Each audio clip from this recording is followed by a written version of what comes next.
வணக்கம் அன்பான சொந்தங்களே. நறுக்கென்று 4 வார்த்தை உங்களுடன் நகுலா சிவநாதன்.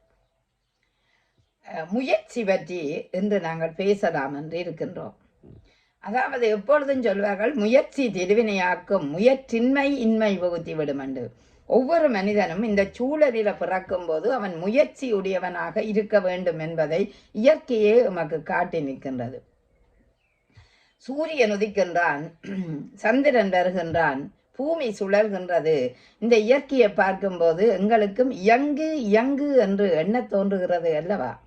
ஆகவே பிறந்த மனிதன், அதாவது இந்த பூமியிலே படைக்கப்பட்ட மனிதன் இன்னும் பல படைப்புகளை கொண்டு வர வேண்டிய தேவையை காலம் அவனுக்கு தந்திருக்கின்றது. ஆகவே ஒவ்வொரு மனிதனும் முயற்சி உடையவனாக இருக்க வேணும். அருமை உடைத்து என்று அவாவை வேண்டும், பெருமை முயற்சி தரும் என்று வள்ளுவர் அழகாக சொல்லுகிறார்.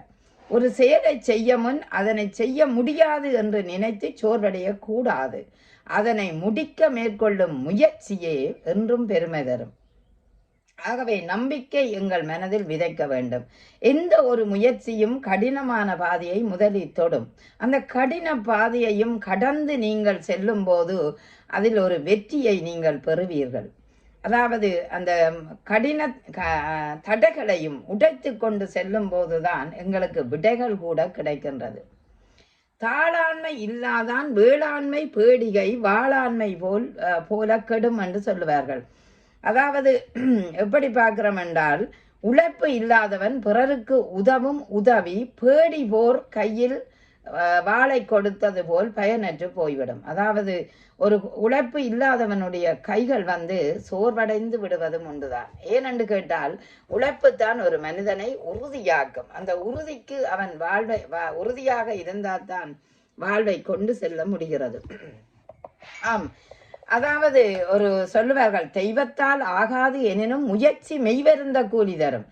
எங்களுடைய முயற்சி எப்படி இருக்க வேண்டும் என்றால், எப்போதுமே விடியல் எங்களுக்கு ஒரு நம்பிக்கை பெறத்தை தருகிறது. அதாவது நாளை விடியும் என்றால் தான் நாளை முயற்சியையும் எங்களால் செய்ய முடிகின்றது. அப்படி பார்க்கும்போது தெய்வத்துள் ஆகாது, சில நேரம் இறைவன் எங்களுக்கு தராவிட்டாலும் எங்களோட முயற்சி கூலி தரும் என்று சொல்வார்கள். அதாவது நீ மேற்கொண்ட முயற்சி என்றோ ஒரு நாள் உன்னை உயரத்துக்கு கொண்டு செல்லும். ஆதலால் முயற்சி என்பது முழுமனதாக ஒரு மனிதனுடைய மனதில் வர வேண்டும்.